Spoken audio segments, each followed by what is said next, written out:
Nah, baik ya. Nah, jadi begitu ya antara PCR, amplifier atau sound system, mikroskop, kaca pembesar. Nah, itu adalah tujuannya adalah untuk menggandakan sesuatu sehingga bisa diamati.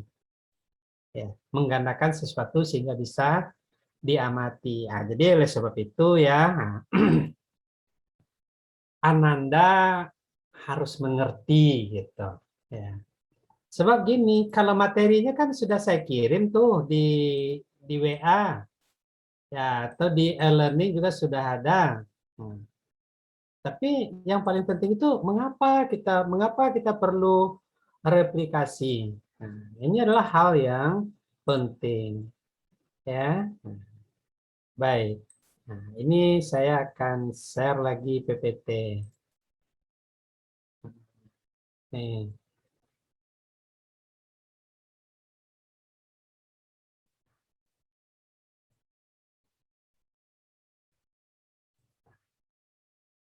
Ini kepanjangannya PCR, polymerase chain reaction. Iya. Ini ditemukan oleh ahlinya namanya Karimulis. Ya, Karimulis.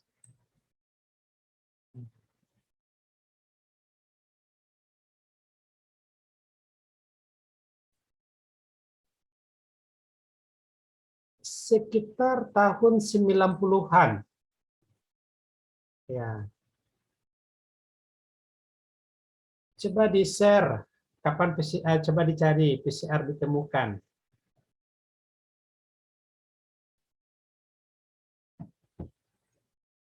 Ya, baik. Ya. Jadi ini di era 90-an. Ya. Nah, jadi Karimulis itu mendapat Nobel dengan penemuannya ini. Ya. Nah, jadi sebenarnya kalau kita bicara PCR, nah ini banyak hal-hal yang terkait. Ya namanya aja kita mau memperbanyak DNA, tentu kita isolasi dulu DNA-nya, diambil DNA-nya dulu. Ya, maka ada teknik isolasi DNA. Makanya kemarin kita pada pertemuan praktikum 4B, isolasi DNA prokariot, 5B, isolasi DNA eukariot pada hewan, dan pada hari ini kita isolasi DNA pada tumbuhan, tanaman buah. Nah, maka ini sudah selesai kita bicarakan. Ya. Maka kita hari ini kita bicara lagi tentang PCR. Ya, ini hari ini. Nah, setelah ini mungkin ini. Ya, baik.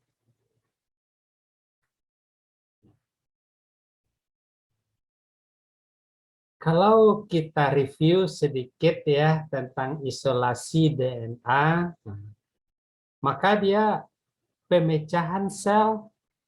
Nah, coba ingat lagi, ini adalah sel, ini adalah inti. Nah, maka di sini itu ada DNA.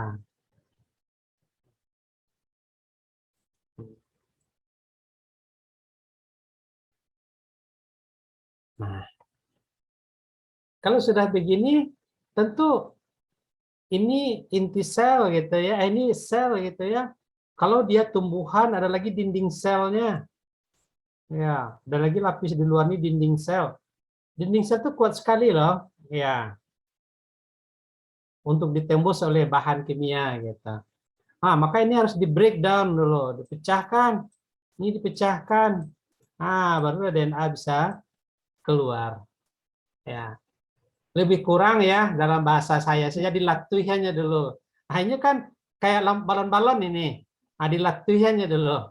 Nah, cara melatih balon-balon digambungannya. Ya, nah, digembungkan dia gitu. Akhirnya dia meletus. Nah, kalau dia sudah meletus, maka keluarlah DNA-nya ini. Nah, apa zatnya? Nah, antara lain adalah SDS.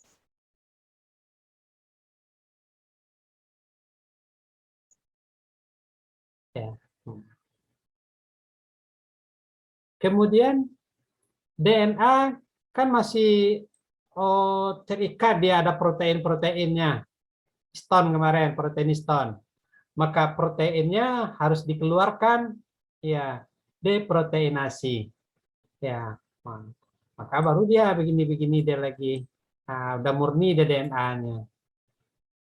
Nah, maka setelah itu baru bisa dia dipanen, ya, dengan misalnya dengan teknik sentrifugasi, ya, sentrifugal. Nama alatnya adalah centrifuge, ya, centrifuge. Prosesnya adalah sentrifugasi. Prinsipnya adalah pemutaran atau pemusingan. Jadi kalau dalam bahasa Malaysia sentrifugal itu namanya pemusing, ya, pemusing, diputar gitu. Nah, sehingga dia terbentuklah atau dihasilkanlah DNA. Nah, itu dia yang isolasi DNA. Nah, mudah-mudahan Ananda bisa paham gitu ya, sudah melihat video isolasi DNA. Nah, mudah-mudahan paham makna isolasi DNA itu. Nah, jadi makna isolasi DNA itu kira-kira begini. Ketika kita mau mengeluarkan DNA itu dari sel, ya, makanya sel itu harus dipecahkan. Nah, dipecahkan itu, saya ingin tanya saja. Silakan jawab di chat. Jawab di chat. Kalau bola lampu, cara memecahkannya gimana? Ayo, silakan jawab di chat. Cepat, anak TK bisa jawab. Satu orang aja lah yang jawab, karena udah pasti betul. Ayo, tapi saya butuh dijawab. Bola lampu, pecahkannya gimana caranya? Dilempar, dibanting, pakai alat, pakai alat. Ya, pakai alat. Kalau dilempar, dibanting kan tidak pakai alat tuh. Pakai alat. Ayo, cepat. Dipukul pakai palu, benar. Nah, itu. Dipukul pakai palu. Tapi kalau memecahkan balon, gimana? Ayo, silakan jawab. Saya berhenti ngajar kalau dijawabnya dipukul dengan palu. Sebelum tidak akan pecah. Disuntik dengan jarum. Ditusuk pakai jarum. Iya, ditusuk pakai jarum rata-rata begitu ya. Oke. Tapi sebenarnya kalau ditusuk pakai jarum bukan pecah loh. Hanya bocor gitu. Coba lagi, sedikit lagi. Ingat pengalaman masa kecil. Ya, sebenarnya ditusuk pakai jarum juga bisa ya, pecah juga dia ya. Ya, ya, ya, ya, benar. Makanya ketika ulang tahun gitu kan, ditusuk dengan jarum. Oke, bolehlah ditusuk dengan jarum. Kalau maksud saya tuh ditiup lagi besar-besar gitu. Makanya ketika Anda dulu waktu Mahani dia benar Nadia tuh ya. Nah, ketika dia ditiup dia besar-besar, maka dia akan meletus. Nah, makanya itu yang saya maksudkan tadi digambungannya gitu, digembungkan dia gitu. Sehingga dia bisa meletus. Nah, kalau dia meletus tentu keluar nanti isinya. Oke, bagus ya. Nah, itu dia pemecahan sel itu. Ya, pemecahan bukan ya pemecahan sel dari jaringan. Ya. Ini bukan pemecahan sel dari jaringan gitu ya. Kalau dengan SDS harusnya memecahkan sel saja. Ya. Sebab nanti bisa lagi ada teknik bagaimana memisahkan sel dari jaringan. Tapi kalau menggunakan SDS, dia mudah memecahkan sel. Ya, memecahkan sel. Kan sel terdiri dari jaringan. Maka biasanya kalau dari jaringan itu digerus saja, ya digerus dengan palu, dengan apa mortal, ya. Nah, oke. Oke, benar ya. Nah, itulah isolasi DNA. Ya, saya hmm, menjelaskan ya sedikit tentang isolasi DNA. Sudah banyak bahan praktikum tentang isolasi DNA. Jadi pada prinsipnya makanya ya oke ada sedikit ini. pemisahan sel ya, pemisahan sel ya, nah, dari jaringan. Nah, maka caranya digerus. Nah, digerus. Nah, ketika digerus, secara umum sel itu tidak akan pecah. Ya. Kenapa? Karena ada membran sel yang elastis. Ya. Makanya itu yang saya maksudkan tadi. Mengapa ketika kita mau memecahkan bola lampu, kita pokok atau kita pukul dengan palu? Karena dia kaku. Ya. Tapi ketika memecahkan balon, kita tidak bisa dengan palu lagi gitu. Ya. Tapi dengan menggembungkannya dulu. Sebab begini, kalau balon itu belum maksimal atau belum optimal apanya besarnya, kita pakai jarum sebenarnya dia tidak pecah, dia hanya bolong saja. Tapi kalau memang udah maksimal dia baru pecah. Makanya perlu digembungkan gitu. Ditiup terus sampai elastisnya hilang baru dia akan pecah. Makanya ketika memisahkan sel dari jaringan itu bisa dengan digerus saja. Misalnya dari tumbuhan, misalnya kan, nah, dari daun, katakan daun, ya, nah, dia nanti gimana caranya dia, nah digerus, ya, oke. Nah, jadi ada sedikit itu ya, nah, ini nolnya ya, memisahkan sel dari jaringan, memisahkan DNA dari sel. Nah, ini kan pada prinsipnya kita kan mau ngambil DNA itu, ya. Baik, silakan kalau ada yang mau tanya.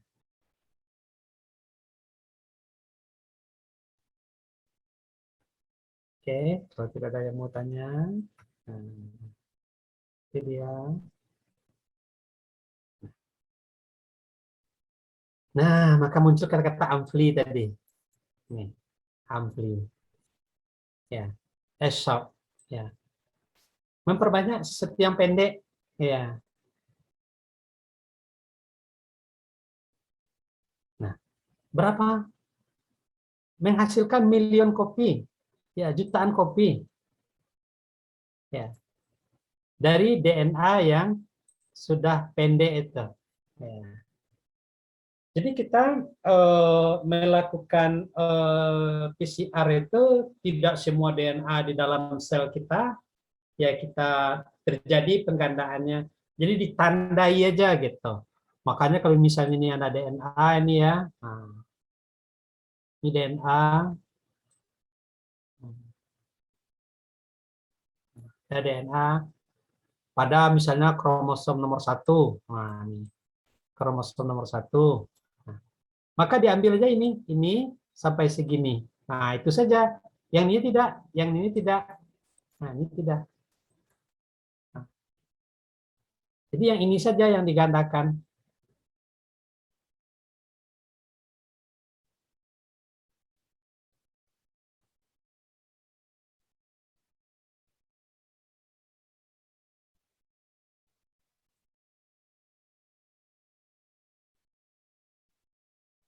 Nah, ini saja yang digandakan sampai jutaan kali. Ya. Nah, sehingga dia menjadi bisa teramati, ya, bisa dia teramati. Oke. Nah, makanya tadi Bapak menjemput pengalaman saya, nah, ya, amplify, absorb. Nah, apa tahap-tahapnya di dalam penggandaan itu? Nah, ini tahap-tahapnya. Tahap utamanya denaturasi, annealing, and elongation. Ya.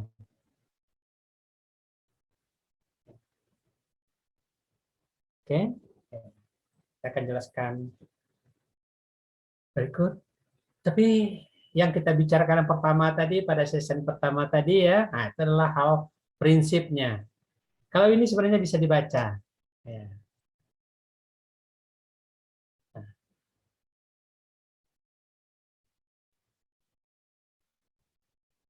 komponen utama dalam reaksi PCR. Ya. maka ada namanya DNA template. Ya, DNA cetakan. Mana tuh yang DNA template? Ini yang Bapak bilang tadi ini. Ya, nah, DNA template-nya.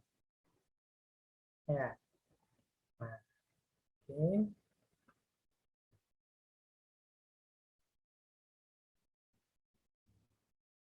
Contain region of the DNA fragment to be amplified. Ya. Jadi fragmen DNA yang akan diperbanyak.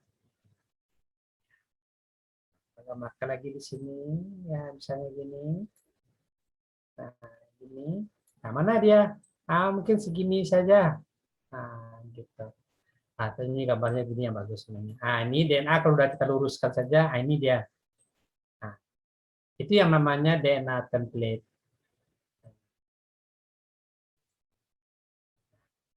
Kemudian ada primer. Nah, sama ada DNA template, yang kedua ada primer. Primer inilah nanti yang mampu menjadi pembatas mana yang mau kita amplifikasi itu. Begin, ya, determine the begin and the end to the region to be amplified, ya. Jadi dia mampu menentukan sampai di mana kita mau. Nah, makanya kita mau sampai di sini. Nah, gitu ya. Nah, itu adalah pekerjaan primer.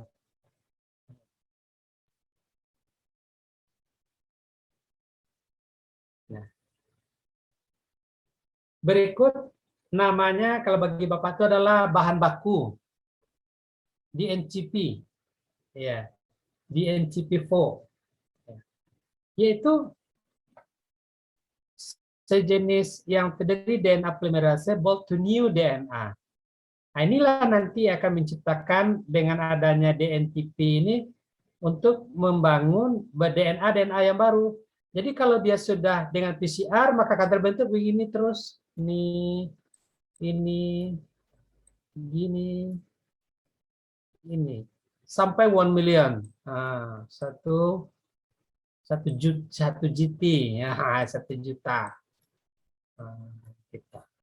Kalau ini kan baru segini nih, 1, 2, 3, 4, 5 nih baru nih. Nah, gitu. Nah, kemudian ada buffer. Ya, buffer itu adalah faktor chemical environment-nya. Ya, ya zat-zat pengaturnya lah gitu ya. Provide switchable chemical environment for DNA polymerase. Ya.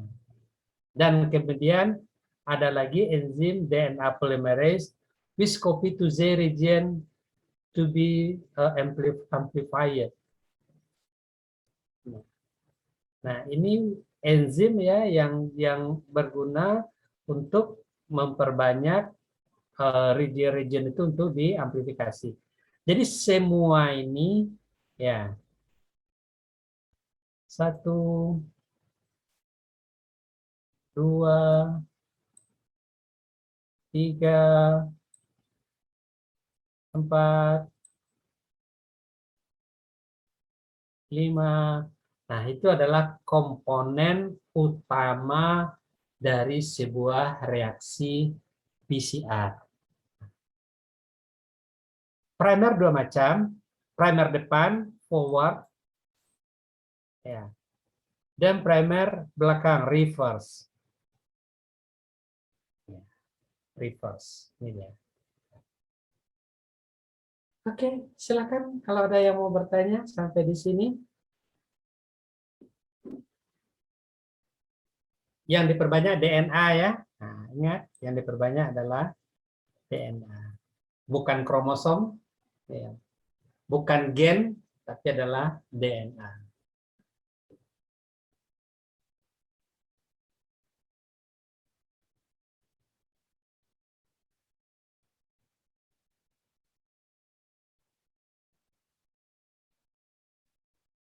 Baik, mudah-mudahan bisa paham.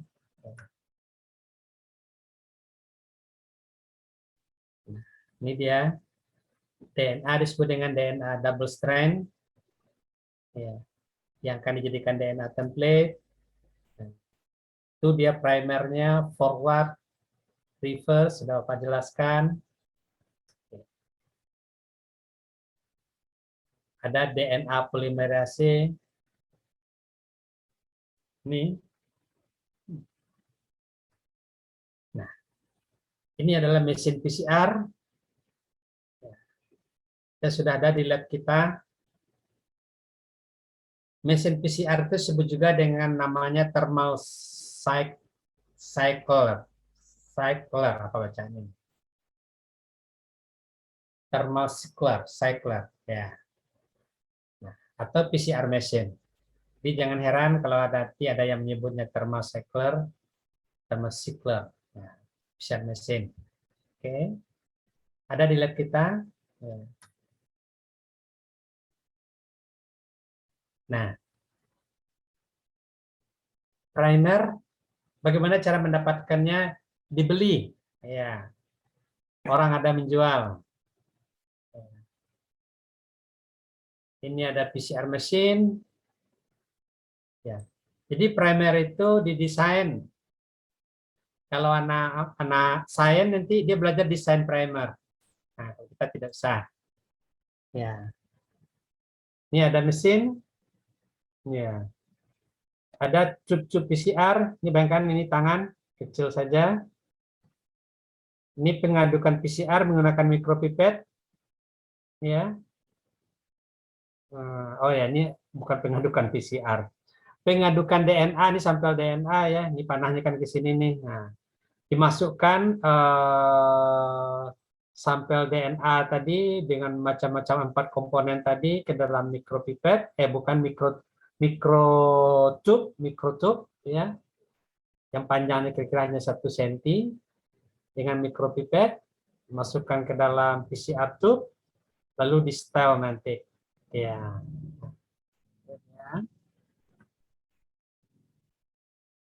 Nah, ini setelan mesinnya, ya. Ini yang Bapak sebut tadi, pre-denaturation, denaturasi, annealing, elongation, extension, pengakhiran. Ini jumlah apanya? Jumlah example PCR mix ya, campuran PCR itu. Ini mikroliter ya, 1 mikroliter ya.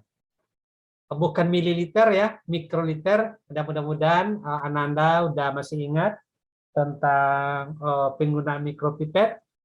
Ya. Bapak ingin tahu, ayo jawab di chat. 1 mikrolit sama dengan berapa mililiter? Ya. Nah, mililiter. Padahal mililiter itu 1 mililiter itu lebih kurang 1 tetes. Oke, tolong dijawab di apa? Tolong dijawab di chat. Oke. Silakan saja cari di browsing dulu, nggak apa-apa. Yang penting rasa ingin tahu kamu jadi ada gitu. 1 mililiter, ya bagusnya mungkin 1 mililiter berapa mikroliter? Ayo, silakan. 1 mililiter itu lebih kurang 1 tetes. Kita ambil air dengan ujung lidi, kita teteskan, maka itu adalah 1 mililiter. Ayo, silakan dijawab. Browsing-lah dulu. Nah, betapa kecilnya gitu. Bapak mau menjelaskan itu. Iya. Jadi 1 mililiter 1000 mikroliter. Mikrolit. Nah, kalau di lab nanti bahasanya mikrolit. Nah, DNA template itu atau primer itu diambil hanya 1 mikrolit. Coba Anda bayangkan. Ya. Makanya kita juga menggunakan mikropipet. Jadi serba mikro. Ya, serba mikro. Satuannya mikro, pipetnya mikro gitu. Alatnya juga mikro. Tes tube-nya juga mikro. Kalau kita selama ini melihat tube itu panjangnya 10 cm gitu ya. Sebesar ini gitu kan. tube-nya. Nah, ini tube yang normal ya. Nah, kalau tube PCR hanya sebesar ini saja. Nah, ini lebih kurang perbandingannya. Oke, bagus ya. Ini dia. Oke, tunjukkan. Nah, ini adalah prosesnya. Nanti bisa Anda lihat saja. Ini DNA yang double helix, double strand. Oke. Jalan. Nah, didenaturasi dia dulu. Dipisahkan dia dari double strand menjadi single strand dengan menaikkan suhu. Ya. Makanya ketika belajar mutasi kemarin itu ya, suhu adalah termasuk yang merusak DNA. Akan terjadi denaturasi dari DNA kita. Nah, setelah denaturasi, nah, maka Ennials primer, penempelan primer. Ini dia, primer forward dan primer reverse. Pada suhu lebih kurang 50 derajat. Jadi ingat nih, DNA double strand dipisah dulu dengan denaturasi, kemudian Ennials primer, penempelan primer. Ini terjadi di dalam PCR, tidak bisa dilihat. Nah, tidak bisa dilihat. Oke. Nah, ini enzim Pak polimerase ya, bekerja pada suhu 72 derajat Celcius. Ya, itu dia. Nah, maka sudah mulai terjadi copy strand ya.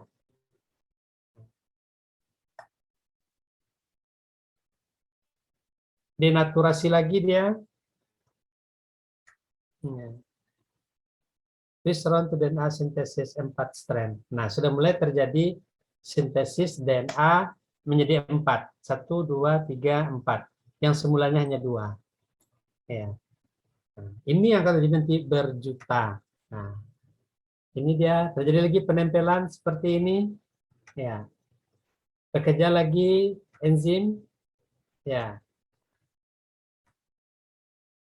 Terjadi lagi second round DNA sintesis. 4 tadi sudah menjadi 8 dia lagi. Ya. Nah, gini. Ya. Nah, begitu seterusnya. Ya. Nah, begitu seterusnya. Menjadi 16, ya. Ya. Oke. Nah, begitu sih itu yang terjadi terus di dalam PCR. Menjadi 32, ya.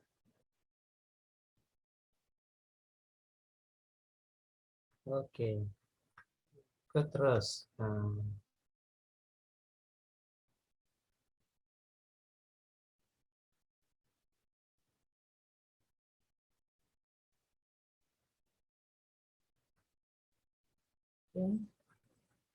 Nah, udah selesai. Iya, PCR. Sudah selesai kita membahas PCR. Nah, sebenarnya setelah di PCR masih ada lagi pekerjaan berikutnya. Ya, mungkin ada namanya melihat kuantiti dengan tes misalnya DNA sequencing. Atau ada pula metode berikutnya RAPD namanya Random Amplified Polymorphic DNA. Ada lagi AFLP, ada lagi RFLP, silakan nanti dibaca. Hari ini kita belum sampai ke sini, tapi ini lebih kurang gambaran berikut. Nah, ya, gambaran berikut. Dan juga ini Bapak kebetulan dapat materi ini kemarin, nah, ini penting juga Anda ingat ya. Ini adalah tipe dan level-level medical science dari segi genetik. Maka banyak orang-orang nanti Anda menemukan ada istilahnya genomik, ya, epigenomik, transkriptomik, proteomik, dan clinical medicine. Ya. Jadi ketika kita berbicara tentang DNA tadi, maka kita namanya pada level genomik. Nah, pada hari ini orang yang udah canggih di bidang molekuler, orang udah bicara tentang proteomik, yaitu proteinnya. Ya. Sebab sebenarnya yang mengekspresikan sifat itu adalah protein, ya protein. Nah, jadi saya hanya ingin menyampaikan ke Anda, kalau ada orang bicara genomik, ya itu adalah level penelitian pada tingkat gen atau DNA. Ya. Kalau orang berbicara epigenomik, itu adalah ekspresi dari gen. Nah, kalau ada orang menyebut transkriptomik, itu adalah penelitiannya pada level RNA. Nah, kalau ada orang menyebut proteomik, berarti penelitiannya pada level protein. Nah, ini adalah pekerjaan dokter.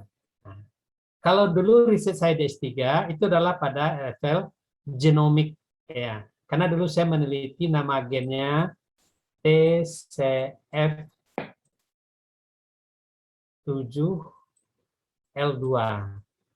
Salah satu gen yang mengontrol timbulnya penyakit diabetes. Ya.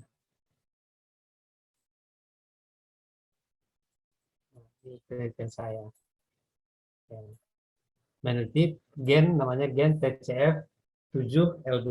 Ini gen itu ada nama-namanya. Nah, itu yang disebut dengan genomik. Jadi di lab kita itu penelitian itu banyak baru pada level genomik dan genomik baru. Ya. Transkriptomik masih sedikit, apalagi proteomik. Ini yang paling advance hari ini adalah pada level proteomik. Ya. Nah, mungkin itu yang bisa saya sampaikan pada siang hari, pada pagi hari ini. Mudah-mudahan bermanfaat untuk kita semua. Ya, silakan di-share di grup video itu sehingga kelas lain juga bisa bisa melihatnya. Saya hanya melakukan ini sekali saja dalam seminggu, ya. Karena ini sifatnya hanya tambahan, utamanya kewajiban Anda itu adalah di e-learning. Ya, jadi mudah-mudahan ini bermanfaat untuk kita semua. Ya. Jadi memang saya minta gitu ya, mohon di-share atau diapakan. Ya terserah saja bagaimana mekanismenya, mudah-mudahan ini bisa di-share hasil videonya sehingga teman-teman Anda yang lain juga bisa mendengarkannya. Tidak ada yang mau ditanyakan? Ya. Kalau tidak ada, kita akhiri sampai di sini dulu. Mudah-mudahan ini bermanfaat. Mohon maaf kalau ada kekurangan